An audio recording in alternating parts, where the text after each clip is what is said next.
दुनिया इस वक्त एक साथ कई बड़े संकटों से गुजर रही है। कहीं वॉर की भारी टेंशन, कहीं खतरनाक वायरस और कहीं इन सब के ठीक बीच इंटरनेट पर छा जाने वाली ग्लैमर की चमक। मतलब ये सब एक ही समय पर हो रहा है। अमेरिका चीन की tension, Iran crisis, Ebola outbreak और कांस का ग्लैमर। 2026 की दुनिया आखिर किस दिशा में जा रही है? चारों तरफ बस एक ही सवाल गूंज रहा है कि क्या हम सब एक नए कोल्ड वॉर की तरफ बढ़ रहे हैं? हालात देखिए कितने अजीब हो गए हैं। एक तरफ मिसाइलें दागी जा रही हैं, सीज फायर की बातचीत चल रही है, और दूसरी तरफ ठीक उसी वक्त आलिया भट्ट का कांज में जलवा दुनिया भर का ध्यान खींच रहा है। तो बस दिल थाम कर बैठिए, क्योंकि अगले 3 मिनट में जानिए दुनिया की सबसे बड़ी ब्रेकिंग न्यूज़। हम इस पूरी ग्लोबल उथल पुथल को डिकोड करने वाले हैं। तो चलिए सीधे फैक्ट्स पर चलते हैं। शुरुआत करते हैं युद्ध और तनाव के खतरे से। मिडल ईस्ट इस वक्त एक बड़े युद्ध की कगार पर खड़ा है। ईरान वॉर क्राइसिस अब अपनी शुरुआती सीमाओं को पार कर चुका है। जरा देखिए हालात कितनी तेजी से बिगड़े हैं। रिपोर्ट्स बता रही हैं कि अमेरिका और यूएई ने ईरान पर गुप्त रूप से एयर स्ट्राइक कर दी है, और इसके जवाब में ईरान ने होर्मुज जल डमरू मध्य, जो कि ग्लोबल ऑयल ट्रेड का सबसे अहम रास्ता है, वहां जहाजों की आवाजाही रोकने की सीधी धमकी दे डाली है।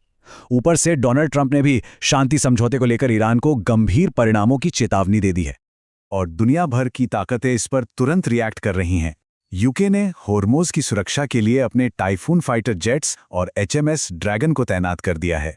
सऊदी अरब ने भी तेहरान समर्थित गुटों पर सीक्रेट जवाबी हमले शुरू कर दिए हैं। वहीं सीज फायर करवाने के लिए पाकिस्तान ने बीच में आकर इस्लामाबाद में अमरीकी अधिकारियों के साथ बैठकें की हैं। मिडिल ईस्ट से थोड़ा आगे बढ़ें तो एक और बड़ा खतरा मंडरा रहा है, US China mega clash. Beijing में एक बड़ा सुपर पावर शोडाउन। इस समिट के दो बिल्कुल अलग चेहरे दुनिया के सामने आए हैं। कैमरे के सामने तो सब नॉर्मल था। ट्रंप और शी जिनपिंग शांति से व्यापार और हॉर्मुज जल डमरू मध्य को खुला रखने पर बात कर रहे थे। लेकिन पर्दे के पीछे की कहानी सुनेंगे तो हैरान रह जाएंगे। जासूसी का खौफ इस कदर था कि ट्रंप की टीम ने बीजिंग से निकलते ही चीन से मिले गिफ्ट्स, बैज और यहां तक कि बर्नर फोन भी तुरंत डंप कर दिए। तो सोचिए जरा, आपके हिसाब से इस वक्त दुनिया के लिए सबसे बड़ा खतरा क्या है? ये देशों के बीच का युद्ध, टेक्नोलॉजी और जासूसी का तनाव, या फिर कोई साइलेंट किलर वायरस?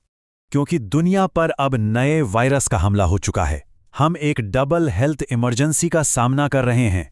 इस ग्लोबल क्राइसिस के बीच आई ये एक चौंकाने वाली अपडेट है। 80 लोगों की जान जा चुकी है।